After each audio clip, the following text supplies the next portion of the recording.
ഭാരതീയതയെക്കുറിച്ച് നാം മനസ്സിലാക്കുമ്പോൾ പലപ്പോഴും ഒരു ഗുരുനാഥന്റെ ആവശ്യം ഉണ്ടാകാറുണ്ട്. ഒരു ഗുരു കൃത്യമായിട്ടൊന്നും തട്ടിയിട്ട് തന്നില്ലെങ്കിൽ നമുക്കത് ശരിയാവുകയില്ല. ഇപ്പൊ ഈയിടെ ഒരു സ്ഥലത്ത് ചെല്ലുമ്പോൾ ഒരു കയറ്റത്ത് നിന്ന് കീഴ്പ്പെട്ട് ഇറങ്ങണം, ഒരു ചടങ്ങിന് പോവുകയാണ്. ആ മുകളിൽ നിന്ന് കീഴ്പ്പെട്ട് ഇറങ്ങുമ്പോൾ താഴെ ഇട്ടിരിക്കുന്നത് തൽക്കാലം ഒരു ഫൈബറിന്റെ കസേരയാണ്. ആ കസേര ചവിട്ടി അവിടുന്ന് ഇറങ്ങിയാൽ താഴോട്ട് കസേര വീഴുമെന്നുള്ളത് തീർച്ചയല്ലേ. അപ്പൊ മുകളിൽ നിന്ന് നമ്മുടെ കൈ പിടിക്കാൻ ഒന്നോ രണ്ടോ ആളുണ്ടാവണം, ഈ കസേരയുടെ അപ്പുറത്തും ഇപ്പുറത്തും ആളുണ്ടാവണം അവർ പിടിക്കാൻ, ഇല്ലെങ്കിൽ വീഴ്ച ഉണ്ടാവും. ഇതുപോലെ പല കാര്യവും ഒരു ഗുരുനാഥനിൽ നിന്ന് നമുക്ക് മനസ്സിലാക്കാം. ഇത് ഈ അറിവ് ബാല്യത്തിൽ കിട്ടിയതുകൊണ്ട് മുൻതലമുറയിലുള്ള മിക്കവാറും എല്ലാവരെയും ഗുരുനാഥനായിട്ട് കരുതി അവരുടെ ശിഷ്യനായിട്ട് ജീവിച്ച അനുഭവമാണ് എനിക്ക് ഉള്ളത്. ആ ഗുരുക്കന്മാരുടെ ലിസ്റ്റ് പറഞ്ഞാൽ തീരുകയില്ല. ആയുർവേദമാണെങ്കിലും സിദ്ധവൈദ്യമാണെങ്കിലും മന്ത്രവാദമാണെങ്കിലും തന്ത്രശാസ്ത്രമാണെങ്കിലും ഗുരുമുഖത്തുനിന്ന് പഠിച്ചാലേ നമുക്കത് പ്രാക്ടീസ് ആക്കാനായിട്ട് കഴിയുള്ളൂ. എല്ലാം ഇപ്പൊ ഗുരുവിനെ ആശ്രയിക്കാനായിട്ട് കഴിയും. പക്ഷെ വായിക്കാൻ പുസ്തകം എടുത്താൽ ആ ഗ്രന്ഥകാരനെ ഇപ്പൊ ജീവിച്ചിരുന്നോളന്നില്ല. നമുക്ക് ചില സംശയം വരും. ചില വാക്കിന്റെ അർത്ഥം തന്നെ നാം വിചാരിക്കുന്നതല്ല, നമ്മൾ വിചാരിക്കുന്നതല്ല അർത്ഥം. ഇപ്പൊ തന്നെ ഇന്ന് രാവിലെ ഒരാൾ ചോദിച്ചു, പഞ്ചഭൂതങ്ങളിൽ ആദ്യത്തെ ഏതാണ്? ഭൂമിയല്ലേ എന്നൊരു ചോദ്യം.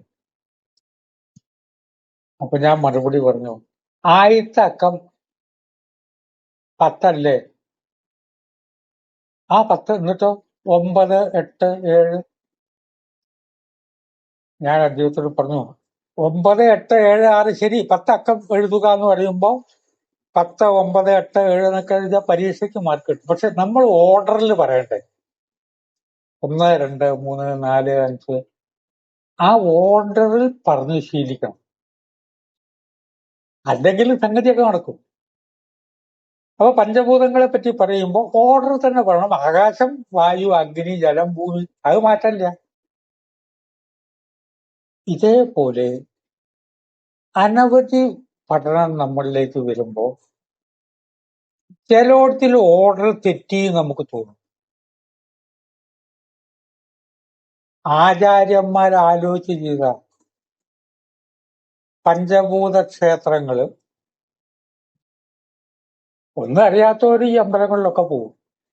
അവര് പറയും, കഴിഞ്ഞ ആഴ്ച കാളഹസ്തി പോയിരുന്നു, എന്നിട്ടോ ഇന്ന ദിവസം ചിദംബരത്ത് പോയി, ഇതിങ്ങനെ ഒരു അമ്പലം ഉണ്ട്, അത്ര അവിടെ കൂടി പോണം. 5 ക്ഷേത്രങ്ങളും ഒരു നേർരേഖയിൽ ഉണ്ടാക്കിയതാണ്. അതാ അതിന്റെ പ്രത്യേകത. എവിടെയോ ഒരു കാളഹസ്തി, എവിടെയോ ഒരു ചിദംബരം എന്നല്ല. ഒരു ഗുരുനാഥൻ ഈയിടെ പറഞ്ഞു വന്നു, 79 ഡിഗ്രിയാണ് ഒക്കെ നേർരേഖ പോലെ. അദ്ദേഹം പറഞ്ഞപ്പോഴാണ് ഞാൻ മനസ്സിലാക്കി. കാരണം നമ്മള് കാളഹസ്തിയിൽ നിന്ന് തിരുവണ്ണാമലയ്ക്ക് പോകുന്ന സമയത്ത് ബസ് കയറിയിട്ട് ബസ് അങ്ങോട്ടും ഇങ്ങോട്ടൊക്കെ തിരിഞ്ഞിട്ടായിരിക്കുമല്ലോ പോവുക നമ്മുടെ വാഹനം. അപ്പൊ അത് ഉണ്ടാക്കിയ ആചാര്യന്മാര് എത്ര ആലോചിച്ചിട്ട് ചെയ്തത്, അത് കൃത്യമായിട്ട് അത് മനസ്സിലായത് കൃത്യമാണത്.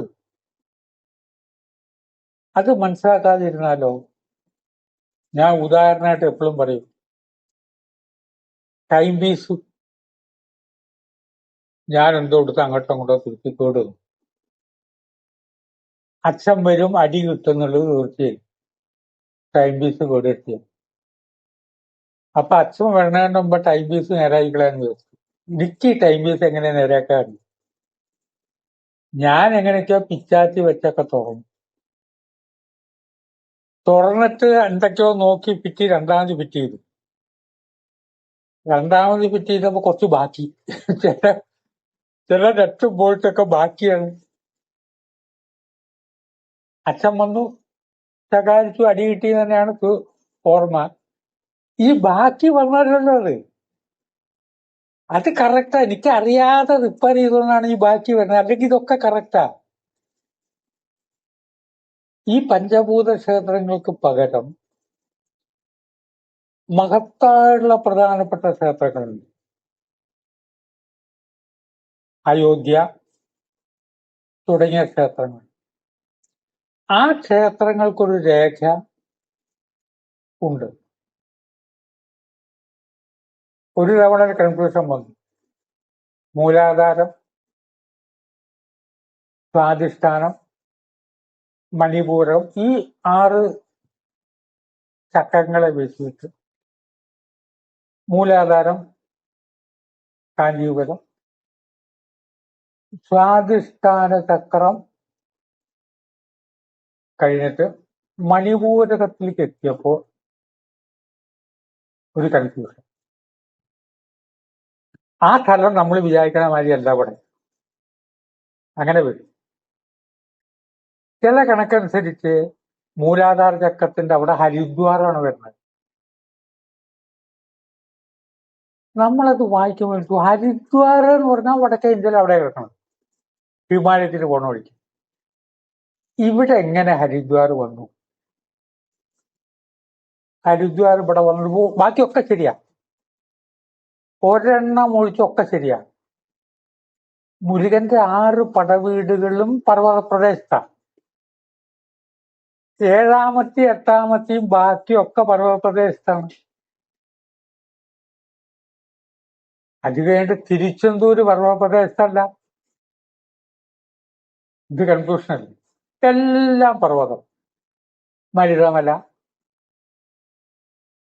ഒരു ഗുരുവിനോട് നമ്മൾ ചോദിക്കുമ്പോൾ അറിവുള്ള ഗുരു പറഞ്ഞു വരും, മൂലാധാരം സ്വാധിഷ്ഠാനം, ആ സ്വാധിഷ്ഠാന ചക്രമാണ്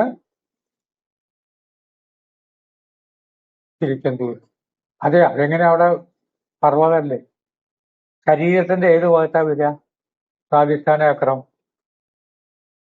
നമ്മളുടെ മൂത്രാശയത്തിന്റെ മുകളിലാണ്.